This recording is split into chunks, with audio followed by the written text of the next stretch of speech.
कागज के दो पंख लेके उड़ा चला जाए रे, जहाँ नहीं जाना था ये वहीं चला है रे। कागज के दो पंख लेके उड़ा चला जाए रे, जहाँ नहीं जाना था ये वहीं चला है। শুভ সকাল বন্ধুরা, তোমরা সবাই কেমন আছো? আশা করি সবাই অনেক ভালো আছো, আর আমিও অনেক ভালো আছি। আমার নতুন একটা ভিডিওতে তোমাদেরকে অনেক অনেক স্বাগত জানাচ্ছি। বড়দের প্রণাম, ছোটদের ভালোবাসা জানিয়ে আজকে ব্লগটা স্টার্ট করলাম। তো বন্ধুরা, আজকে সকালে কিন্তু আশিবাসি কাজ দিয়ে ব্লগটা স্টার্ট করলাম। তো আজকে কিন্তু ঘর লেপাবো, তাই জন্য একটু ঘর গ্যাস ট্যাসগুলো একটু মুছে নিলাম, আর জিনিসপত্রগুলো একটু গুছিয়ে নেব। তো তারপরে কিন্তু ঘর লেপাবো। আর তোমরা সবাই জানো আমার ছোট্ট এই কুঠিরটাকে আমি সুন্দর করে সাজিয়ে রাখি। তো আমার না ভালো লাগে। আমি জানি না আমাদের যখন বাড়িটা হয়ে যাবে তখন আমি সেই বাড়িটাকে এইভাবে সাজিয়ে রাখতে পারবো কি না, বাট আমার এই ছোটো বাড়িটাকে আমি খুব সুন্দর করে সাজিয়ে রাখতে ভালোবাসি। আর আমার এই ছোটো কুঠিরটাকেও আমি খুব ভালোবাসি। আর কি বলো তো, অনেকে না অনেক ধরনের কথা বলে। কি বলো তো, যে এই ছোটো বাড়িতে থাকিস, বাড়ি করছিস না, ঘর করছিস না, এইভাবে বলে। কেন বলো তো? এবারে মানুষের তো কথা বলার অভাব নেই না। যখন তুমি বিপদে পড়বে তখন কেউ পাশে থাকবে না, আর যখন তুমি ভালো থাকবে তখন কিন্তু তোমার পাশে সবাই থাকবে। আর একটা বাড়ি করতে হলে না অনেক টাকা পয়সা হাতে নিয়ে কিন্তু নামতে হয়। কেউ কিন্তু সাহায্য করতে আসে না তখন। নিজেদেরকে খেটে খেটে না খেয়ে, তো নুন ভাত যা জোটে তা খেয়ে পয়সা জমে জমে একটা বাড়ি করতে হয়। আর বাড়ি করতেও খরচটাও কম না। যারা একমাত্র বাড়ি করেছে তারাই এর মর্ম বুঝে, খেটে যারা করেছে। আর যারা কি বলবো আর, না খেটে যারা করেছে তারা কিন্তু এই কষ্টটা বুঝবে না কোনো দিনও। আর এই কথাটা কিন্তু আমার ফ্যামিলিদের একদমই বলছি না, আমার ইউটিউব ফ্যামিলিদের একদমই বলছি না। আশেপাশে আমার বাড়ির আশেপাশে কিছু মানুষকে বলছি, যারা আমাকে সেসব কথাই বলে, আর সেসব কথা শোনার সম্মুখীন আমি হই। তো যাই হোক বন্ধুরা, একটা ছোট ঘরে কুঁড়ের ঘরেও যদি ভালোবাসা থাকে না, সেখানেও ভালো থাকা যায়। এটা আমি জানি, খুব ভালো করেই জানি। তো বন্ধুরা, যাই হোক না কেন, ওসব কথা বলে আর নিজের মন খারাপ করার দরকার নেই। আমি মন খারাপ করতে চাই না, আমি আমার মনটা খারাপ করতে চাই না। তো যে যা বলুক না কেন, কিচ্ছু তাতে যায় আসে না। মেনলি ব্যাপার, আমার ফ্যামিলি আমার পাশে আছে, আর আমার স্বামী তো আমার পাশে আছেই। আর তোমরাও আমার পাশে আছো, আমার সাথে আছো। আর আশা করি সারা জীবন যতদিন আমি এই ইউটিউব এই কাজটাতে থাকবো, তো ততদিন তোমরা আমার পাশে থাকবে, এই আশা করি। তো তোমাদের সবার ভালোবাসা নিয়ে আমি ভালো থাকতে চাই।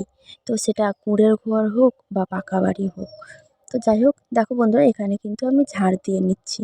আর কদিন যে রোদ্দুর হয়েছিল না, তাই জন্য বাইরগুলো দেখো একদমই কিন্তু ফেটে গেছে। তো আমি ভেবেছিলাম আজকে কিন্তু লেপাবো, ঘরটা যখন লেপাচ্ছি তখন বাইরটাও লেপে নেব। কিন্তু তার আর উপায় কই। আকাশে তো মেঘ করেছে, মনে হচ্ছে বৃষ্টি নেমে আসবে। জানি না বৃষ্টি হবে কি হবে না, কিন্তু খুবই মেঘ করেছে। তাই জন্য কিন্তু আজকে আর বাইরটা লেপাবো না। দেখি একদিন রোদ্দুর দেখে তারপরে কিন্তু বাইরটা লেপে নেব। আর এইটা যে দেখছো না, এটা আমাদের কিন্তু এইটুকুনি আমাদের বাইর যা বলতে পারতে। আর এখানে কিন্তু দেখতে পাচ্ছ বন্ধুরা, এখানে কিন্তু আমাদের বাড়ির ছামু ধরে, তো আমরা কিন্তু ছামু ধরেই বলি। তো তাই জন্য কিন্তু এখানে সামনে পাশটা কিন্তু একটু লেপে নিচ্ছি। আর সামনে পাশে যদি অপরিষ্কার থাকে তাহলে কার ভালো লাগে বলো তো? তো তাই জন্য কিন্তু আমি সবসময় কিন্তু এই সামনে পাশটা লেপে রাখি। তো পুরোটা লেপাবো বলেছিলাম, মেঘের কারণে তো লেপাতে পারবো না। তাই জন্য কিন্তু এইটুকুনি রেখে দিলাম। তারপরে চান টান করে এসে এই যে দেখতেই পাচ্ছ বন্ধুরা, ফুল তুলে নিয়েছি, কারণ পুজো করব। ঠাকুরের বাসন টাসনও ধুয়ে নিয়ে চলে এসেছি। আর এখানে কিন্তু মন্দিরটাও লেপে দিয়েছি। আর এটা হচ্ছে আমাদের তুলসী মন্দির, আর এখানে হচ্ছে মনসা মন্দির। তো তো আমাদের গরিবের ঘরে ভগবানকে এইটুকুনি ঠাঁই দিতে পেরেছি, এইটুকুনি জায়গায়। তো দেখো, এখানে কিন্তু আমি পুজো করছি। আর একটা আওয়াজ শুনতে পাচ্ছ তোমরা? আমি কিন্তু ভিডিও এডিটিং করছি, আর ওখানে কিন্তু কোকিল ডাকছে কু কু করে। খুব সুন্দর লাগে কোকিলের ডাকটা। আমি যখন সকালবেলা উঠি না, তখন কোকিলগুলো এইভাবেই ডাক দেয়। এই যে শুনতে পাচ্ছ কেমন সুন্দর ডাকছে।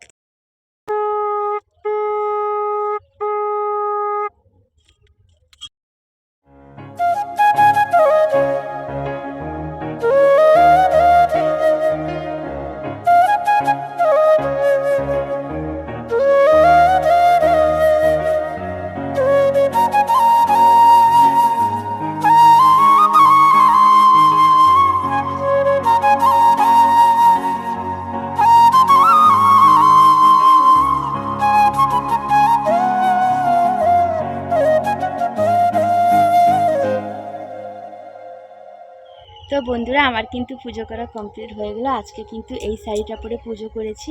তার কারণ হচ্ছে যে শাড়িটা পরে পুজো করি সেটা হচ্ছে আজকে ধুয়ে দিয়েছি, তাই জন্য রোদে শুকোতে দিয়েছি বলে এখনও শুকোয়নি। এখন আজকে কিন্তু মেঘলা আছে, আমি জানি যে আজকে রোদ্দুর হবে, তাড়াতাড়ি শুকিয়ে যাবে, তাই জন্য সকাল সকাল ধুয়ে মেলে দিয়েছিলাম, কিন্তু রোদ্দুর হয়নি। এই যে দেখতে পাচ্ছ মেঘলা হয়ে আছে, তাই জন্য কিন্তু এই শাড়িটা পরে কিন্তু পুজো করলাম।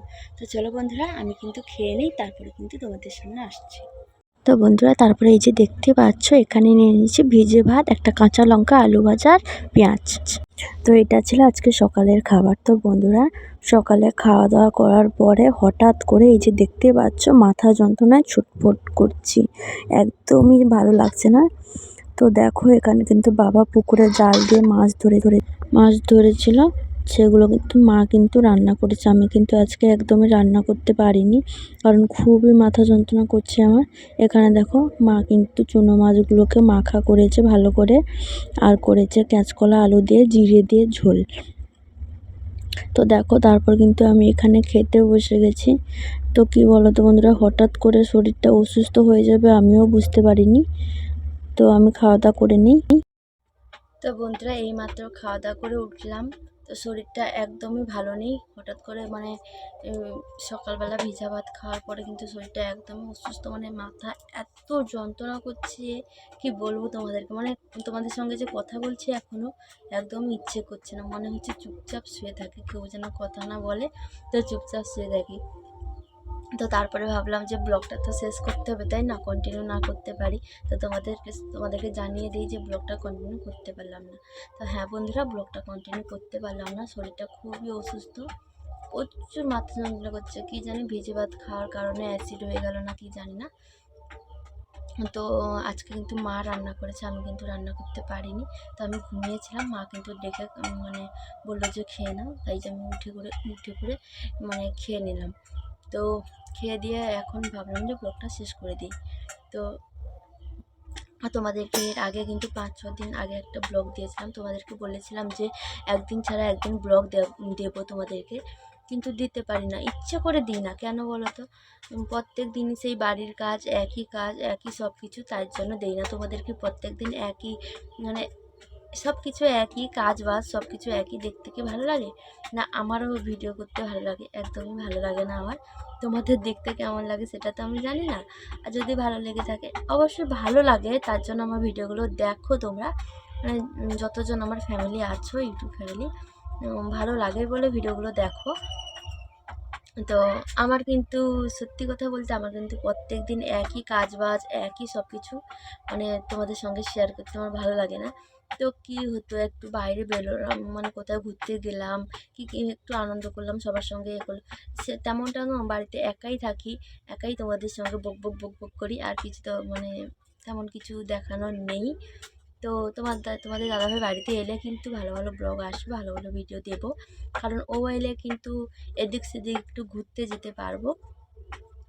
তো তার জন্য কিন্তু বাইরের পরিবেশও তোমাদেরকে দেখাতে পারবো, তোমাদের সঙ্গে শেয়ার করতে পারবো, কিন্তু একা বলে আমি কোথাও যাই না।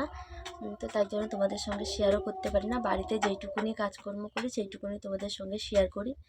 তো আর বেশি বক করবো না, সত্যি আমার মাথা খুবই যন্ত্রণা করছে।